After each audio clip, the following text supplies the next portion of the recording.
from the agave fiber with this mill or shredder on the left. And in the old days, donkeys used to literally go around and shred the agave. And so once we have our finished the extracted agave sugar, it's time for fermentation. And our distillery uses a natural aerobic fermentation. So a natural agave strain of yeast is used for fermentation.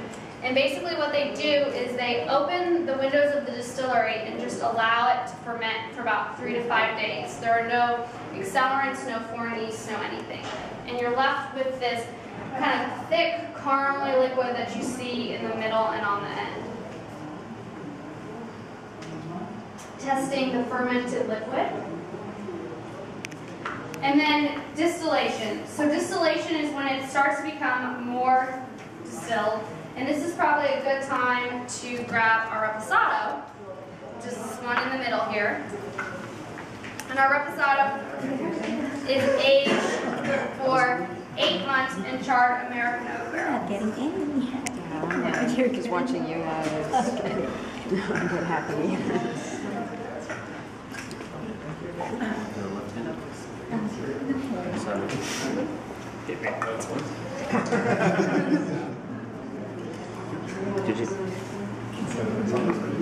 Did you get it?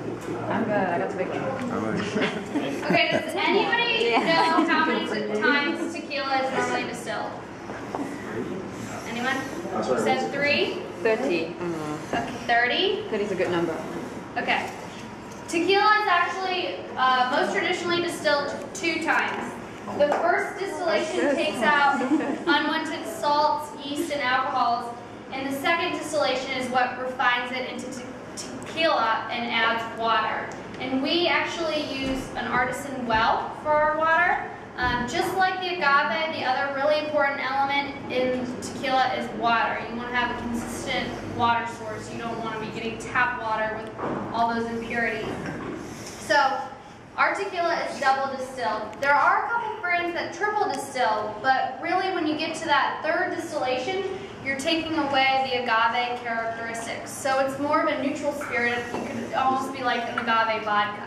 So does it matter which kind is always 2 times or 3 times? It's always twice. So, and I'll kind of get into the aging. Everything starts as the plata, and then it's further aged. So how much water do you add?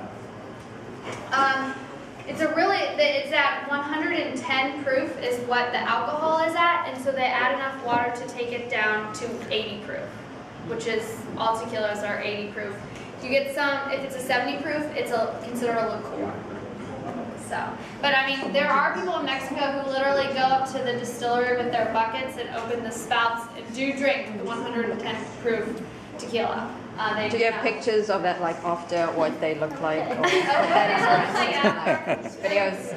Just so that we know to remind us to never ever do that. You probably want to stay away from it. We'll give you a ride home if you be the test subject. So throughout this process, they're testing the alcohol level, figuring out, is the formulation right? Okay, so after the distillation, all the liquid is moved into these holding tanks. And I might have mentioned this to some of you earlier. Oh, I mentioned at the beginning of the presentation. So our plata sits in there for about 3 to 5 days, which really smooths it out. So if it's bottled after that 3 to 5 day resting period, it's the plata. And it moves into these charred American oak barrels, Jack Daniel's whiskey barrels. It becomes reposado, which you guys just had in the añejo, which we'll have at the end. Now, reposados legally have to be aged 2 to 12 months. Our reposado is aged 8 months. And añejos legally have to be aged 12 to 36 months. Our añejo is aged 20 months. So at that point, tequila is tequila. And so after the aging, our reposados and añejos are barrel. To get a little bit more into more specifics about Republic Tequila, as you all saw, we have a lovely Texas-shaped bottle. We are based here in Austin. We have a lot of Texas pride. And then we also have a more traditional shaped bottle, which we do sell a little bit in Texas, but we sell it in more prevalent in our other markets. Do you sell the Texas bottle outside of Texas? We do. Actually, Oklahoma has really taken to it. They like it. So, I'm not kidding.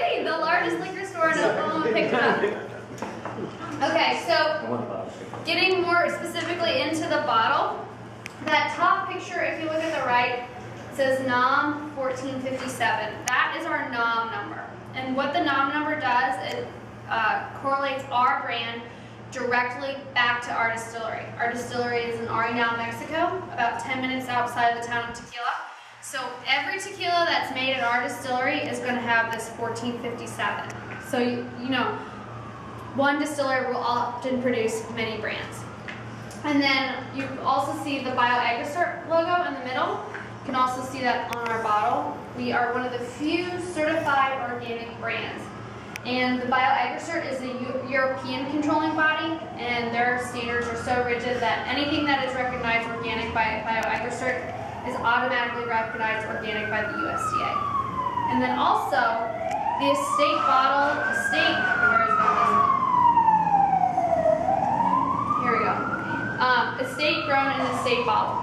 So what that means is all the agave that's used in making our tequila is grown on the estate of the distillery.